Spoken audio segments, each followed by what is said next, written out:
Mistress of Longbourn, Charlotte returns. Charlotte ran her hand along the back of the sofa, her gloves skidding lightly along the upholstery. Her eyes scanned the room. The pair of chairs by the empty fireplace, the windows covered in lavender drapes, the aged mirror over the mantel. Of all this, she was now mistress. She gazed at the portrait of Mr. Bennet, painted in his prime, and remembered the man who had been her neighbour for 27 long years, and who was now, by his failure to produce an heir, the means of her husband having his own estate. In a way, he could be credited with her having a husband at all. If he had not agreed to host Mr. Collins all those years ago and supported Elizabeth's refusal of her cousin's proposal, Charlotte would have never met and married Mr. Collins. And now, 17 long years after her wedding, she was here, the mistress of Longbourn. Second only to Netherfield Park, it was one of the most respectable estates in the area, belonging to one of its oldest families. And now it was hers. "Was your journey pleasant?" Charlotte jumped and looked over her shoulder. "I didn't hear you come in. Forgive me, Mary. How do you do?" "As well as can be expected, Mrs. Collins," replied Mary Bennet. "Please, call me Charlotte. We are such old neighbours," said Mrs. Collins kindly. "I think not," Mary said plainly. "Nearly everything is packed. We shall be gone tomorrow." Mary turned and left the room, leaving a bewildered Charlotte behind her. Charlotte shook off the feeling of guilt that had tried to settle on her shoulders and went upstairs to see to her children. She did not particularly enjoy her husband's company, and she found the act of begetting children quite off-putting, but the results of her endurance were more than adequate recompense. "Mother, have you considered my request?" asked a voice to her left. She turned and looked into the face of Charlotte Rose, her eldest daughter. She was quite a pretty thing, if Charlotte could say such a thing about her own daughter. She had the look of her Aunt Maria about her.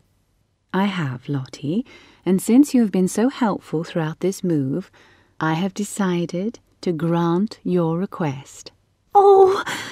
the girl squealed, jumping on her toes and clasping her hands in front of her. "May I choose my chamber now?" Before her mother could answer, the eldest of the Collins children ran off and began opening doors and comparing views. Charlotte shook her head at her enthusiasm.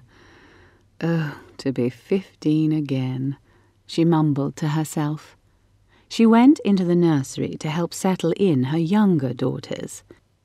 2 years after her marriage, she had been delivered of a girl, Charlotte Rose, Lottie, to her family. Only 18 months later, she had borne a son, William John.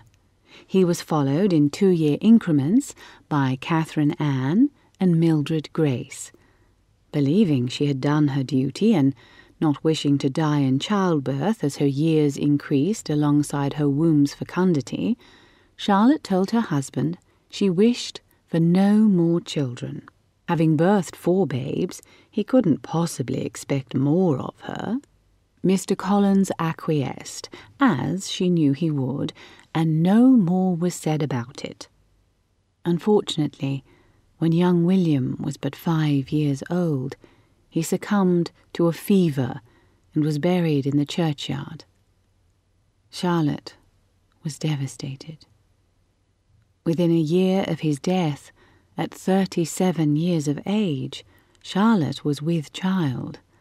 When she delivered a boy, she thanked God she would be spared further confinements. Lying in a bed, exhausted and spent, so happy and relieved was she that she didn't hear her husband clearly at first when he suggested a name for the babe. She cuddled the white bundle closer to her and asked again what he had said. William, after his father. It's fitting, don't you think? Mr. Collins said with an obsequious smile. He clearly had no idea of his suggestion being denied. We already had a son called William. Do you not remember, Mr. Collins? She asked, her voice calm. She remembered perfectly. How his skin had felt so hot and yet so thin, his cheeks flushed, and his forehead clammy. She remembered how he had struggled for breath as she held him, praying with every fibre of her being for God to spare her only son. How she had bargained with fate, promising to be the best mother, the best wife, if only her boy would live. And how lost she had felt when the last ragged breath had left his body limp in her arms, his eyes unmoving, his chest eerily still. She had let out a mighty wail, the likes of which Hunsford had never heard, lost to everything but the profundity of her grief. She had not been practical, Charlotte, in that moment. She had been nothing but a mother deprived of her life's greatest achievement and proudest joy. Her husband's idiotic rambling brought her back to the conversation and his insulting suggestion. Well, yes, but as the boy is no longer with us, a man wants his name to carry on. That is, I am his father. He spluttered on, and Charlotte settled her eyes on the window, the church just visible in the distance, and next to it the churchyard that held her beloved boy in its peaceful clasp. "No, Mr. Collins, we will not," she said simply. He looked at her stupidly for a moment, but her eyes remained fixed on the window. "What was that, my dear?" he asked. "We will not name him William." "But surely I am his father, my name, I must—" "No," she said forcefully. "I have already birthed and buried a son called William. There will not be another." Mr. Collins stood gaping at her, his mouth opening and closing like a fish. "I shall call him Lucas George, after my family and my grandfather." She looked at the baby fondly. He was always kind to me. Mr. Collins had left the room then, and she had written it in the family Bible before he could argue further. He never came to her rooms again, as Charlotte did not find it a hardship. Charlotte dragged her thoughts back to the present and instructed Molly, the maid that helped with the children, on who was to sleep in which bed and where to put the children's things. She was very much looking forward to hiring a governess for the girls, now that their income was increased. She had already placed an advertisement and expected letters of inquiry to arrive at any day. Lady Catherine had offered to find someone suitable for her, but Charlotte had demurred and said she would handle it herself. She stepped into the hall and found Lottie standing outside the door of a soft blue bedroom with a glorious view of the gardens and a stream beyond. "I think this is the one, Mamma," she said excitedly. "What do you think?" "Elizabeth's room." "Elizabeth? Do you mean Mrs. Darcy? Certainly it is lucky, then. I shouldn't mind marrying a wealthy man from Derbyshire." Truly, Charlotte didn't know where her daughter's excitability came from. It certainly wasn't from her. "Do you like any others?" she asked her daughter.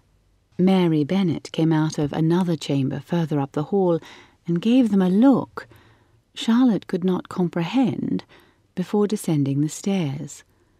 Charlotte sighed and turned her daughter the other direction. "I like the pink one as well, but the view isn't as nice." They stood in the doorway of a spacious chamber, papered in warm pink with floral-patterned curtains and delicate furniture. "Lydia and Kitty's chamber? I think not." Charlotte was not a suspicious person, but she wouldn't want her daughter following in Lydia Wickham's footsteps. Allowing her daughter to sleep in the wild woman's previous bedchamber couldn't be a good idea. But no more could she allow her to sleep in Elizabeth's room. Elizabeth, her dear friend, who had refused the very man she herself had married, the man who had fathered her children. Elizabeth, who had held out for a good man and been wildly rewarded for it. It just felt wrong, somehow, to give her daughter her friend's room. It should be a guest chamber, or possibly Lucas's in the future. After all, Elizabeth had always been the son her father never had. If any of Charlotte's children took Elizabeth's room, it would be Lucas, the boy who had been the impetus to Charlotte disobeying her husband, whose birth had asserted her will in a way nothing else could have. The son who finally made of Charlotte a woman in her own right. Yes, that would suit. Lucas would have Elizabeth's room when he was old enough to leave the nursery. Until then, it would stay as it had been. Come, dear. Charlotte took her daughter's arm and led her further up the hall.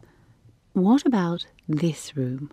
The space was large and airy, with a lovely view of the park and a comfortable window seat. The walls were papered in soft green, and the coverlet had delicate pink flowers embroidered over it. "I thought this a guest chamber. Is it not too large for me?" This room belonged to Mrs. Bingley when she was Jane Bennet, the eldest and most beautiful of the beautiful Bennet sisters, said Charlotte with a smile. "I think it fitting. Do you not?" Lottie blushed and nodded her head. "It is perfect. Thank you, Mamma." She impetuously threw her arms around her mother and just as swiftly released her to explore her new room. Charlotte shook her head and went downstairs. Jane's room was much more appropriate for Lottie. Her conscience was clear. The first Sunday after their arrival was awkward for Charlotte. Longbourn village had a small chapel, but had not had a regular rector for decades. The family attended services in Meryton, the same church her parents had attended when they were alive. Her younger brother and his wife and children now sat in the Lucas family pew. When she came to visit in the past, she had sat there with them. Now she would sit in the Bennet pew. She supposed it was the Collins pew now. Would they change the name on the plate at the end of the row? Should she speak to the curate about it, or would her husband manage it? Shaking off her silly questions, she stepped into the church on the arm of her husband, her children trailing behind.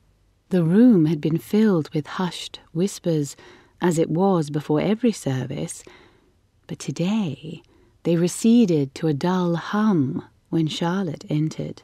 She didn't know what they had to gawk about. They had known her since she was a tiny child. She was neither a stranger nor particularly interesting.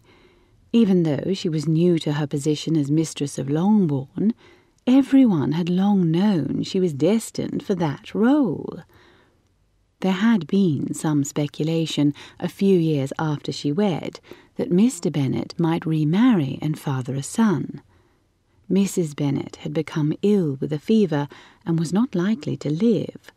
The town had been abuzz with the news, and what it would mean for the area if Mr. Bennet became a widower when everyone had expected Mrs. Bennet to become a widow. Alas, Mrs. Bennet had rallied, possibly just to spite everyone who had spoken ill of her, making it impossible for her husband to remarry and sire an heir.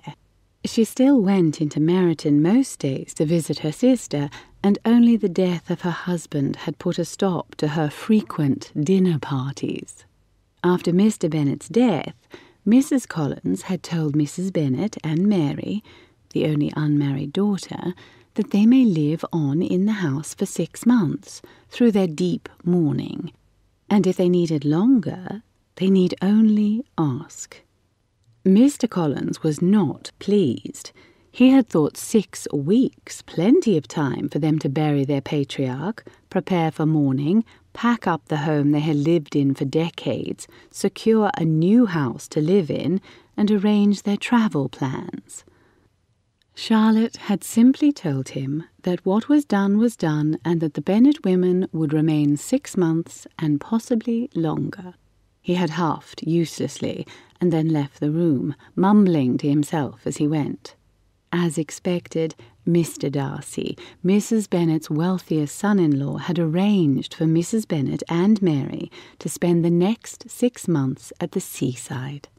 Mrs. Phillips, Mrs. Bennet's sister, was to accompany them. At the end of that period, the women were to decide if they would like to have a small house in Meryton or relocate to the seaside permanently.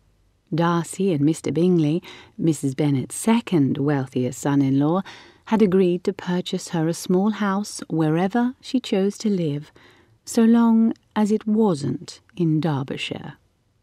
Mary Bennet had been invited to stay with 3 of her 4 sisters, but she had turned each of them down, electing to stay with her mother, though no one was entirely sure why. Charlotte knew all of this. She was a regular correspondent with Elizabeth Darcy, and even exchanged the occasional letter with Jane Bingley. She should not, and indeed did not, feel guilty over taking Mrs. Bennet's place in Longbourn and in Meryton society. It was something that had long been expected. Every woman knew that when her husband died, she would move to the dower house, or to another home altogether, or possibly with one of her children. It was the way of the world. And yet, Charlotte did feel a twinge of something when she looked at Mary, plain Mary Bennet, the small shrub in a garden of bright flowers. Had she been a Lucas, she would have been considered quite pretty, though small and quiet. But the Bennets were famous for their beauty, and pretty simply wasn't enough to earn her a place in their exalted company. Jane was, and always had been, something of an angelic presence, ethereal and elegant. Elizabeth was like a bubbling brook, always moving and laughing and bringing life everywhere she went. Kitty was small and slight, not unlike Mary, but Kitty's wide eyes and pink cheeks gave her an innocent expression, even though she was somewhat temperamental. She had grown into a lovely lady, something Mary had never seemed to do. Lydia had always been brash and exuberant and somewhat crass. Age had robbed some of her beauty, but no daughter of Francis Bennet could ever completely lose her bloom, and Lydia retained some of that robustness that had been so attractive in her youth. Mary was smart and useful, and while not particularly warm, she was not unkind. She efficiently managed her mother, and Charlotte knew that was no small feat. She had been doing so since her sister Kitty married 14 years ago. And yet Mary did not wish to live with her sisters, nor has she made much effort to catch a husband. Charlotte could understand not wanting to live with family. That was why she had married, was it not? She had not wanted to be a burden to her brother. He was still supporting her youngest brother in the army and her baby sister who had just turned 23. She would have to remember to help forward a match for her. But why had Mary not wanted to marry? Charlotte had long suspected that Mary would have accepted Mr. Collins had he offered for her. It was Mrs. Bennet's folly in pushing him toward Elizabeth.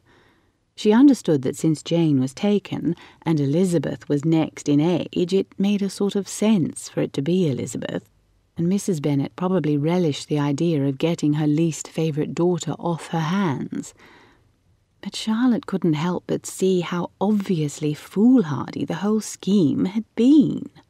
Anyone with the smallest skills in observation could have told Mrs. Bennet that Elizabeth was likely to say no, and that Mr. Bennet would support his favourite daughter in her refusal. But even if Elizabeth had said yes, would Mrs. Bennet really have wanted to live at Longbourn with her second daughter? Did she honestly think Elizabeth would have let her get away with anything? She would have had a reduced allowance, limited access to the carriage, and absolutely no power. Frances Bennet would not have liked that at all. If she was looking for a daughter to save the estate, she would have done better to promote one of her more malleable daughters, like Kitty, or one who at least felt a strong sense of familial duty, like Mary or Jane. To Charlotte's mind, the only worse choice for Mr. Collins would have been Lydia, who would have refused him as well, but in a much less gracious manner. She could understand that Jane was involved with Mr. Bingley, and that she had a good chance of securing a wealthy man with her beauty, but that still left Mary and Kitty as better choices. Why on earth did Mrs. Bennet promote Elizabeth? Silly, ridiculous woman. And there Charlotte felt the source of her guilt. Mary would have been a good wife to Mr. Collins, possibly better than she had been. Yes, Charlotte was very good at managing him, and she liked to think she kept him from embarrassing himself more than another woman could have done. But did that contribute to his happiness? And she had barred him from her bedroom several years ago. She knew with certainty that particular action had not contributed to Mr. Collins's felicity. Would Mary have been a better wife? More able to bear his speeches and his intimate company? Or would they have sunk into a well of pedantic morality together? They would never know, of course. Charlotte intended to live a long and happy life, greatly outstripping her husband if she could manage it. But she could have done differently. When Mr. Collins walked with her that first time after his proposal to Elizabeth had been refused, she could have pushed him toward Mary. But she hadn't. She had thought she was such a good friend, occupying Mr. Collins when Jane and Elizabeth needed a break from his company, but never trying to secure him for herself, even though the opportunity was plainly there. He was a man looking for a wife, and ready to fall in love with the first woman who encouraged him. She was looking for a solvent husband with decent prospects. But Charlotte had held back, not willing to poach her friend's territory. Mr. Collins was a Bennet cousin, in line to inherit the Bennet estate, and desirous of marrying a Bennet daughter. She knew it was a great wish of Mrs. Bennet. She could have told him Elizabeth was not the right wife for him, and to count himself lucky the lady had seen that before it was too late. He would do much better with Mary. She could have told him to try the third sister, pushed him in Mary's direction, sung her praises, and told him what a good match it would be. He would have listened to her, as he always did. But no. Once she perceived her duty fulfilled with Elizabeth's refusal, she had viewed Mr. Collins as a fair prospect. But he was not. He belonged to the Bennets, and to them he returned. She was naught but a poacher, And Mary knew it. Apparently, so did most of Meryton. She held her head high and walked to the Bennet pew. She supposed it was a small mercy that Mary and Mrs. Bennet had already left for the seaside. Sharing the pew would have been very awkward. Now there would be 6 months for the town to become accustomed to the Collins family in that row before Mrs. Bennet returned and took her place beside them. Charlotte looked at the plate on the end of the pew and was surprised to see it had already been changed. She had planned to speak to the curate about it after the service, but it was no longer necessary. Where the pew had read Bennet in bold letters, it now said Longbourn in a flowing script. She couldn't help the way her lips pursed on their own at the sight. Did they mean to slight her or her husband by not using the name Collins? Or was it a simple reminder that Longbourn was the seat of the Bennet family and that they belonged to the estate, not the other way around? Choosing to let the insult slide, at least for now, Charlotte settled in the younger children and awaited the sermon. Her first weeks as mistress passed as she expected. She ordered new coverings for several windows and the furniture in the main drawing room. A governess was chosen for her children, and she commissioned a family portrait along with individual miniatures of each of her children. She was so pleased with the result that she asked the artist to come back in 2 years' time to paint her eldest daughter for her coming out. Charlotte's income was increased by such a degree that she didn't entirely know what to do with all of it.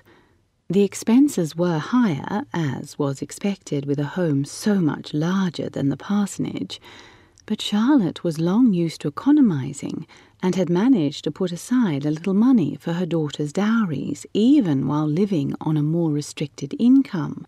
Now she was putting away a clear 25%, the majority of which was marked for young Lottie. She would be coming out soon, and Charlotte was determined that her daughter would have choices of her own. She would have a few £1,000s, enough to make her attractive to a suitor of at least some means.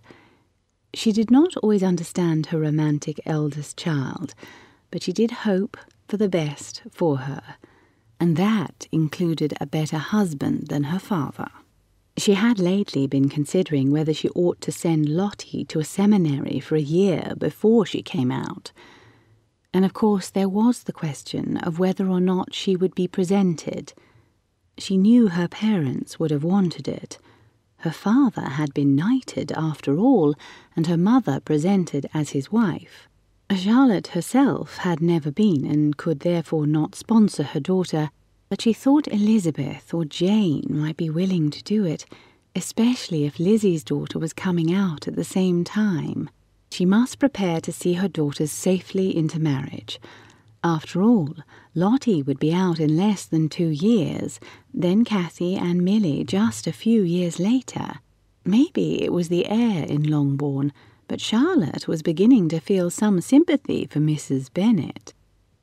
In hopes of making a favourable impression and endearing herself to the neighbourhood, Charlotte thought she should host an event for her most prominent neighbours. Netherfield had been bought by the younger son of a wealthy landowner, and he and his wife had had the Collinses to a dinner party. They were a bit younger than Charlotte, but amiable and willing to be pleased. She had spent the entire evening keeping Mr. Collins from extolling the virtues of Lady Catherine and the joys of being a landed gentleman, but it was not entirely unpleasant.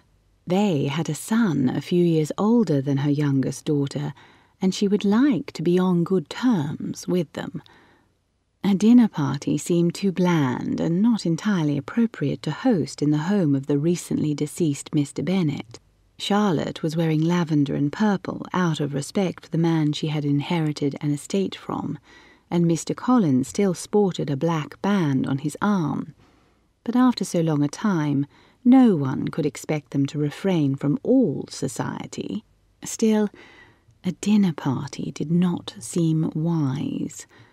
Mrs. Bennet had been famous for them, and for all her silliness, the woman had known how to set a good table.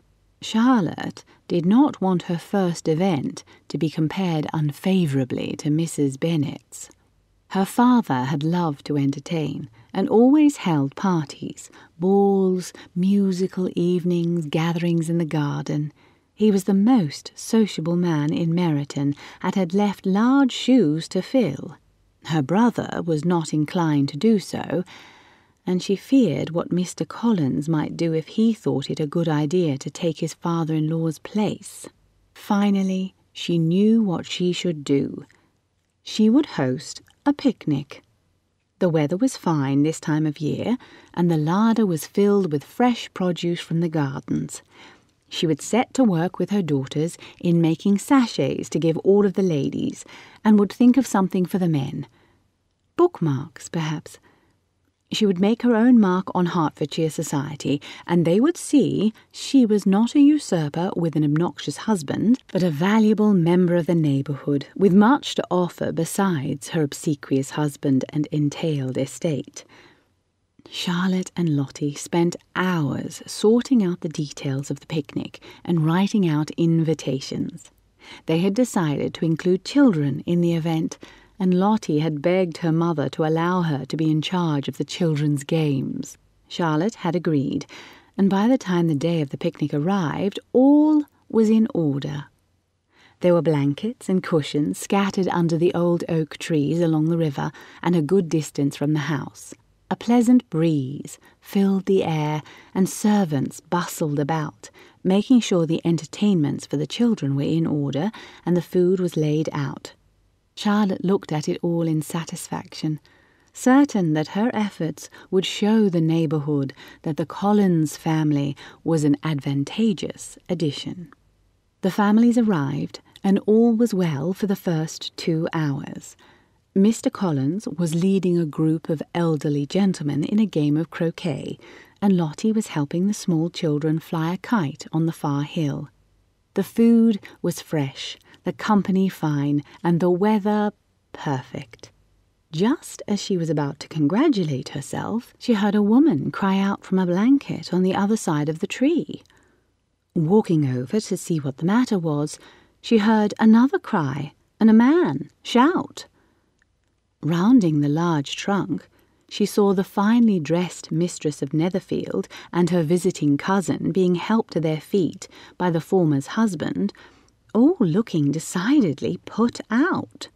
As they were straightening, the man called out again and brushed the shoulders of his jacket as if to dislodge something unpleasant. Confused as to what was happening, Charlotte followed the sound of childish giggles into the branches above and gasped. Her 7-year-old son Lucas and his 8-year-old cousin John were sitting on a branch, an ancient watering can between them. When they could stop laughing long enough, they sprinkled rain on the unsuspecting adults beneath them. Feeling her face flush red with embarrassment and anger, Charlotte hissed at the boys to come down that instant. She hastily apologized to her wet guests and was sure they were about to laugh at the childish prank when a loud shout caught her attention. She turned around in time to see Lottie, her hat half fallen from her head, chasing wildly after the youngest Goulding boy, who was running full speed at them with a kite string in his hand, an unfamiliar dog careening after him. The boy was so small, it was clear the kite was guiding him rather than the other way around. Lottie was desperately trying to stop him, or the dog, but had been unsuccessful so far. The boy, and then the dog, ran through 2 blankets filled with lounging neighbours who squealed in their wake, plates crunching beneath their feet and food flying every direction. Lottie was desperately trying to stop them and maintain ladylike decorum at the same time, and succeeding in neither. Charlotte closed her eyes in humiliation, then quickly rushed forward to grab the child as he passed her near a food-laden table. She succeeded in stopping young Thomas Goulding from running headlong into the river, and the dog dutifully stopped next to her once he saw his charge was safe. The watching partygoers broke out into spontaneous applause, and Charlotte smiled at them begrudgingly and was about to make a witty comment when a loud voice cried out.